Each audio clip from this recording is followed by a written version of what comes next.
ये विवाह सुख नहीं विनाश लाएगा। ऐसा युद्ध पहले कभी नहीं हुआ और इस नरसंहार के बीच एक व्यक्ति अकेला खड़ा होगा। मगध में 13 दिनों के शोक की घोषणा की जाए मोहम्मद। इस समय में कोई भी शुभ कार्य नहीं होंगे। आचार्य, राजकीय आदेश के बिना राज परिवार की सहमति के पश्चात प्रजा को ऐसे आदेश दिए जा सकते हैं? और आधिकारिक पत्र वो मैं तैयार करवा लूंगा। परंतु उसमें राजमोहर की आवश्यकता तो होगी। उसकी चिंता मत कीजिए मोहम्मद।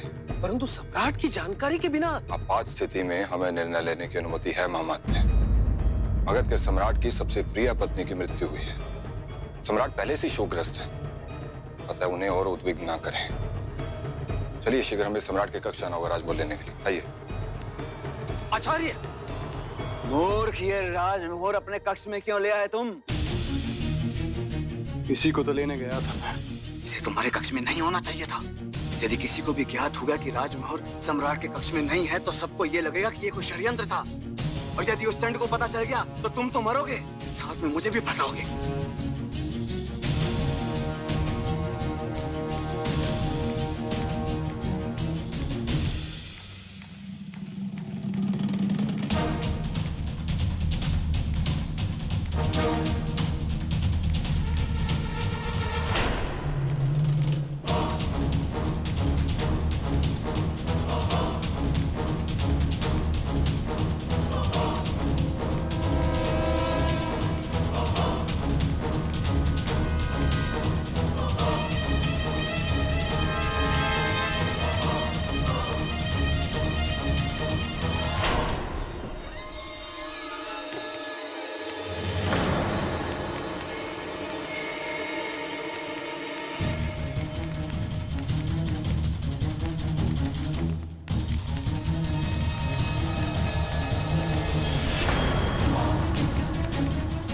आचार्य, मुझे अभी भी लग रहा है कि राजमोहर लेने से पूर्व हमें सम्राट को सूचित करना आवश्यक है।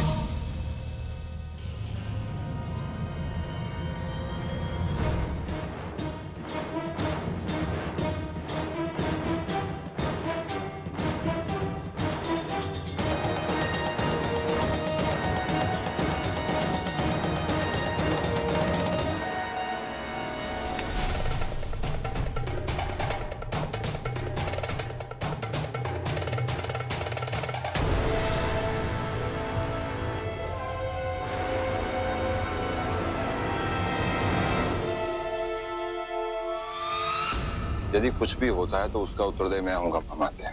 आप चिंता ना कीजिए, आइए।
बज गए अशोक के चापलूस राधा कब से। अशोक को टूटते रोते बिखरते देखने में बड़ा आनंद आएगा।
दोनों पुत्र आगे बढ़कर अर्थी को कांधा दें।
इस शांति में प्रलय के पदचाप स्पष्ट सुनाई दे रहे हैं मुझे, पर कदाचित कोई और नहीं सुन पा रहा है।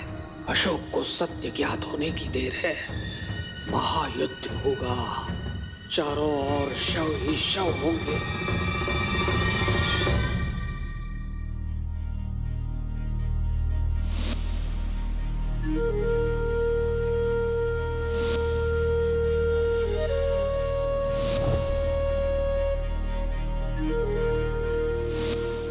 राजभवन की दहलीज लानते ही मेरा आपसे और आपके इस नवजात पुत्र से कोई भी संबंध नहीं होगा।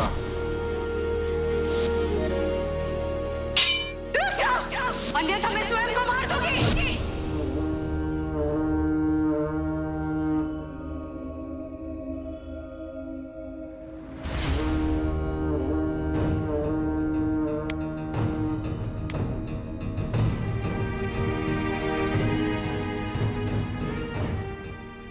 तुम्हें अनेक बार मैंने दुख पहुंचाया, ठेस पहुंचाई। सोचता ही रह गया कि एक दिन तुमसे क्षमा मांगूंगा, तो विलंब हो गया धर्मा, क्योंकि क्षमा करने के लिए अब तुम नहीं हो धर्मा। और यही मेरे लिए उपयुक्त दंड है।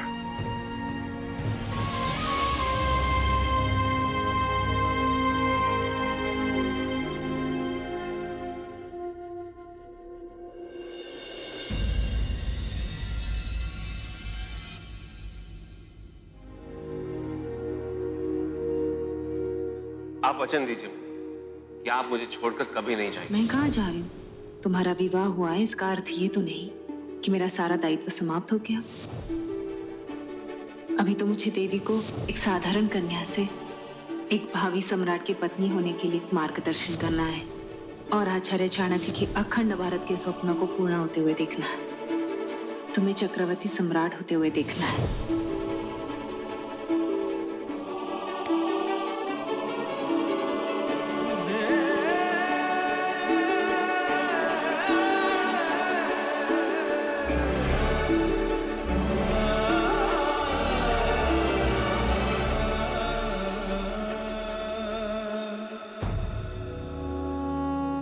वचन दो मुझे फिर अशोक और देवी को सदैव प्रसन्न रखोगे।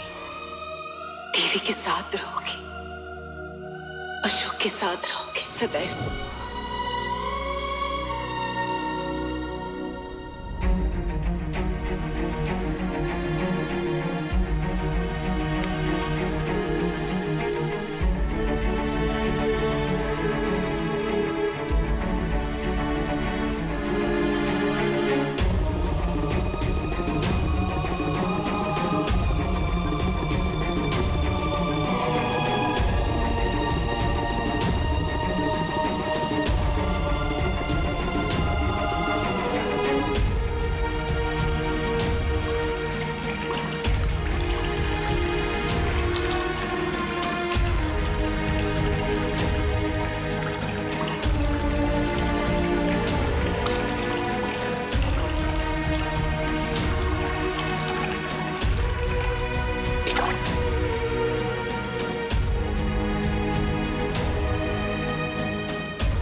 विवाह के पश्चात राजकुमारी कौरव की पहली बार ससुराल से मायके आ रही हैं। उनके स्वागत में कोई कमी नहीं होनी चाहिए।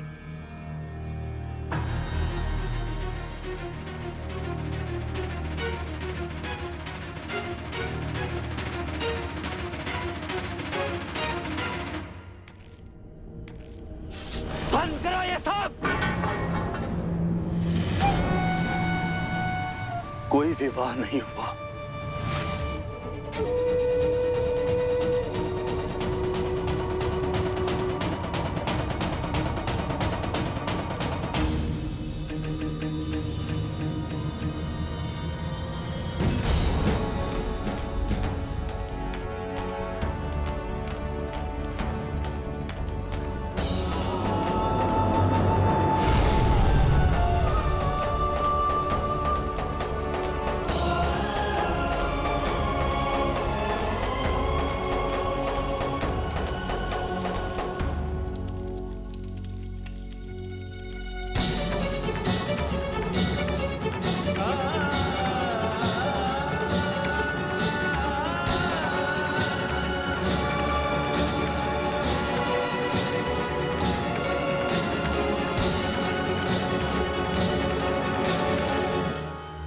तुम्हारे इतने त्याग और बलिदान के पश्चात भी उसने तुम्हें त्याग दिया। किसके लिए? अपने मगध के लिए।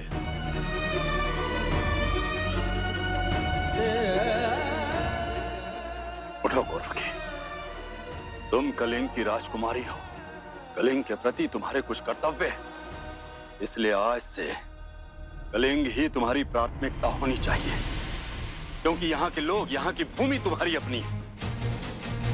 अपने व्यक्तिगत दुखों से बाहर निकलो पुत्री, क्योंकि मैं नहीं, समस्त कलिंग जानता है कि मेरी पुत्री एक वीरांगना है। इसलिए कलिंग का उद्धार ही एकमात्र लक्ष्य होना चाहिए तुम्हारा।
मेरी ये इच्छा है कि शीघ्र